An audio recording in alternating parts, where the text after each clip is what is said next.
Why do we have a food label in the first place? What does everything on the food label mean? Address a few myths about the food label. All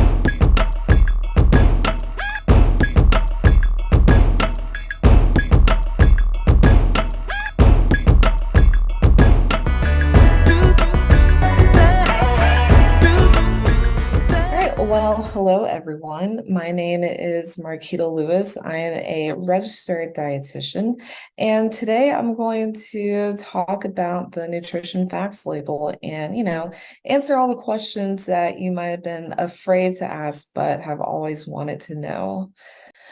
So to begin, why do we have the food label in the first place? What are all these words doing on back of my packaging? Well, a few decades ago, people actually started to become more interested in what was in the foods that they were eating. So a lot of the science, we were learning about vitamins, we're learning about what food does to influence our health. And I think people really wanted to make sure that they were getting safe and healthy products. And so the FDA helped created the food label to help consumers like you and me like understand what were the nutritional properties of the food that we were buying. And over time, like food labels have evolved. Most recently, the most updated version of the food label has come out in 2020, and they did some changes so that some of the words are a little bit bigger and easier to see. They're highlighting different nutrients, what we'll get into later. And hopefully, it's a little bit of a better tool to help you out. And I'll break everything down so that you know how to use it well. And then also, you might notice that not every food has a food label, and it's okay. It doesn't mean that it's not nutritious, it just means that it doesn't have a food label. So, like, I have these raspberries, no food label on them anywhere, but we know that raspberries, being a whole food, are healthy for you. So just because it doesn't have a food label on it doesn't mean it's not healthy. It's usually you'll see that on Whole Foods, like fresh produce, or maybe if you go to like the fish market or something, you'll see fresh fish or fresh meat with no label, but we know what it is. So, at the top of our nutrition facts label, I'm gonna demo and show you some actual packages. So at the top of the food label, you'll have a little small thing that talks about the servings and the serving size, and then servings per container. So the serving size is what they do all of the calculations for. So it tells you if you eat this much, this is how many calories, fat, carbohydrates, etc., is going to be in this object, in this food. But you have to be very careful when you're looking at it because they will tell you how many servings per container there are. So the more servings that you eat, so like if you have ice cream that has like, oh, you only eat 2/3 of a cup and that's a serving, but you want to eat this entire pint, you're gonna have to do a little bit of math. Sometimes companies are really nice and they will actually tell you the calories for a single serving versus the entire container. And you'll see this a lot on some beverages too. So if you get like a 20 ounce or a larger Coca-Cola, it might be, oh, hey, the serving was actually 8 ounces or 12 ounces, but because this is a bigger bottle, this is how much you'll actually be getting from the nutrition. So, like, for this, a single serving has, say, 220 calories, but if you were to eat this whole thing, it's going to be 660. So, if you are really looking at your calorie intake, you really want to be aware of your serving sizes. And so, serving sizes can be in pieces, it can be measured in cups. So, if you do really want to pay attention, you can get your measuring cups out and kind of help that guide how much you eat. So let's get on to the macronutrients. So the macronutrients, as you might remember, are our main nutrients that help give us energy. That includes your protein, your fats, and your carbohydrates. Protein, I feel, is pretty self-explanatory. If you're looking for high protein foods, so say I've got yogurt, I like a high protein yogurt. And so I like to look for one that has a high percentage. So like this one, it has 30% protein or 30% of the daily value of protein. And so I want to eat that because I know I'll get all the protein that I need. But I think things get a little bit more interesting when you start looking at fats and carbohydrates. And so I know traditionally it's been like, oh, you can't have too much fat. Fat's kind of bad. That's not necessarily the case. While you do want to monitor your overall fat intake, there are some fats that you should try to get in your diet and some that you should limit. So some fats that you want to get in your diet, those are going to be your polyunsaturated fats and your monounsaturated fats. And those, if you think about it, are kind of like your omega-3s and omega-6s. So if you're eating fish, if you're having olive oil or olives, those kind of healthy fats, then those are fine to have. You want to have more of those compared to saturated fats. Saturated fats are often found in like red meat, baked goods, different things like that. So you want to try to make sure the percentage for your saturated fats are low. And then trans fats, those are actually the most harmful kind, those partially hydrogenated fats. You want to make sure that your whatever you get has 0 grams in it because research shows that those are the ones more associated with different heart health issues, and we don't want to deal with that. And then cholesterol, if you do have a sensitivity to cholesterol or you are really trying to monitor your heart health, you do want to be careful with the amount of cholesterol that you get in your diet. Some people are able to process cholesterol a little bit better, but if you have a history of heart disease or your family has a history of it, you definitely want to keep an eye out for your cholesterol intake. Next, we're going to go to carbohydrates. And so for carbohydrates, there's a few things that you should look for. So let's see, I'm going to grab this. So we've got total carbohydrates, which also includes everything from the naturally occurring carbohydrates, any added sugars that you might have, as well as fiber. And so you want to always try to make sure that maybe your total sugars and your added sugars are as low as possible.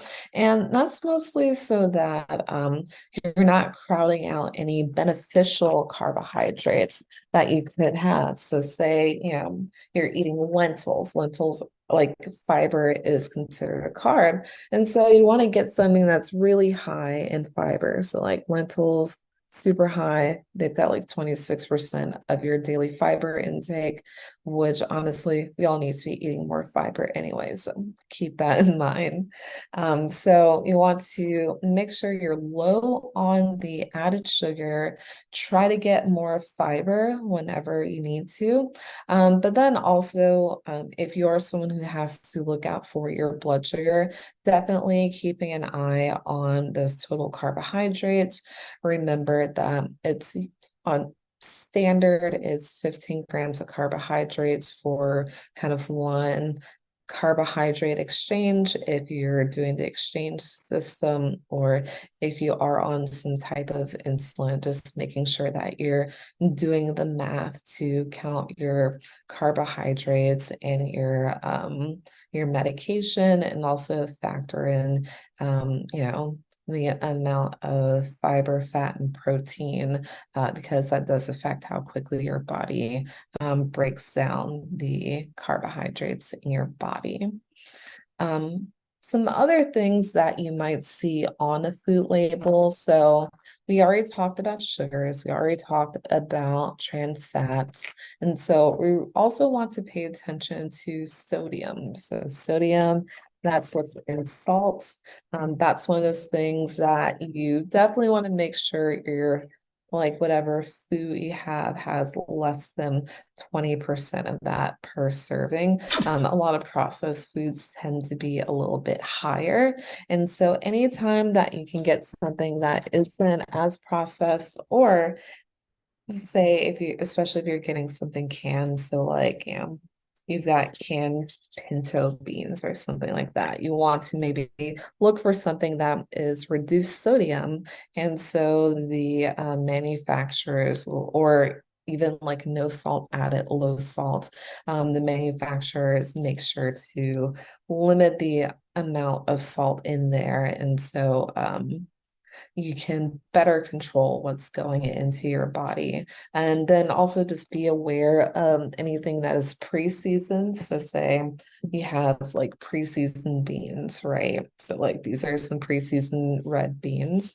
And so like this one has 480 milligrams of sodium and it's pre-seasoned, whereas these plain pinto beans have 300 milligrams of sodium. And there might even be the reduced sodium ones have 230 milligrams, which is almost about half as much that was in this. So really paying attention to food labels and some of the wording on the packaging can really help you make smart decisions about the foods that you're eating. And then kind of the last thing that's on the main nutrition facts label itself are like a list of some nutrients. And so you might see like about 5 different nutrients: vitamin D, vitamin A, calcium, iron, and potassium. And they're on the label specifically because these are the nutrients that we in a kind of a general American diet don't get enough of. And so they really want people to pay attention to these nutrients to get more. Now, this doesn't mean that just because the nutrient doesn't appear, that's not in there. These are just the ones that are required to be on the label. So things can definitely be a lot more nutritious. It's just not added onto the label, although some companies may choose to do that. And so for these nutrients of choice, you do want to try to make sure these nutrients are like a good source or an excellent source. Like that percentage should be a little bit higher. But then also you should note that some foods that may not necessarily be healthy is can be fortified with these nutrients. And so like they can help you meet your nutrient needs, but I think it's always a good reminder to focus on whole foods as the primary source of your nutrients and nutrition, just because like nutrition and chemistry is so complex, like within their natural state, nutrients kind of interact with each other, and then there are other non-nutritive elements like antioxidants and things that you might not get from a fortified product that you might get from, just eating a natural fruit or vegetable. So like sometimes enrichment and fortification can be very beneficial. So for the example of cereal, then being fortified or enriched with folic acid is very beneficial because that legislation and change has actually decreased the occurrence of neural tube defects in babies since the late 90s.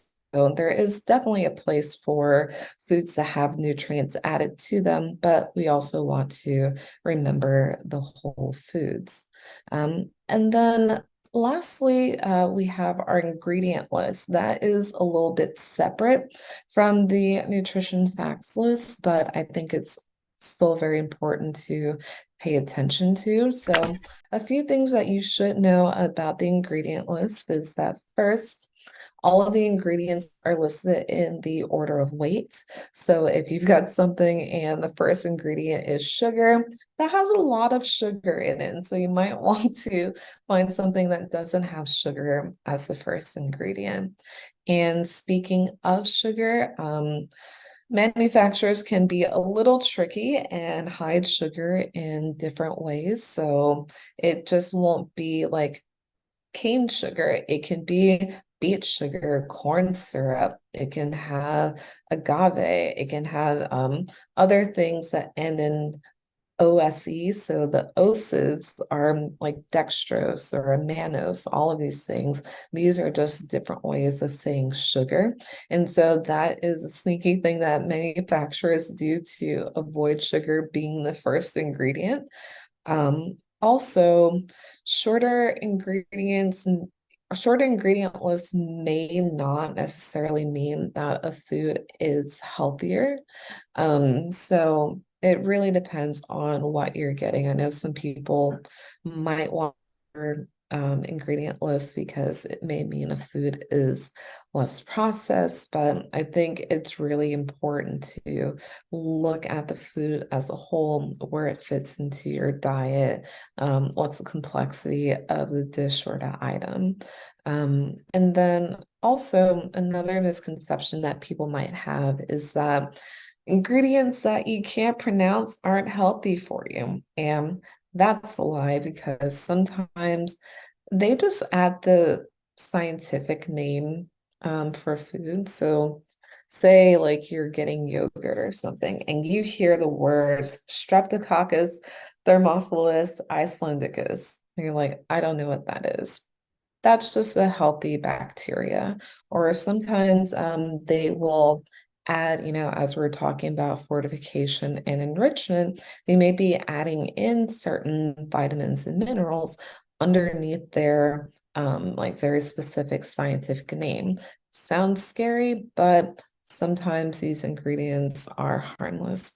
And then, of course, you can always go to a professional if you are feeling very concerned about certain ingredients. And then the last thing I'm going to go over is just be aware of allergens. Every food label is required to list the allergens if they are present, or they may also note whether if a food was made in a facility that contains allergens, that might be on there. And then earlier this year, if you may not be aware, instead of the top 8 allergens, we're up to 9. And so sesame was actually added as the ninth allergen out of the top 9. So keep an eye out for that if you have any sesame allergies. But yeah, so this was just a quick little overview of the food label from top to bottom, how to understand it. And I really hope this helps you with your future food decisions and make it a little bit less mysterious.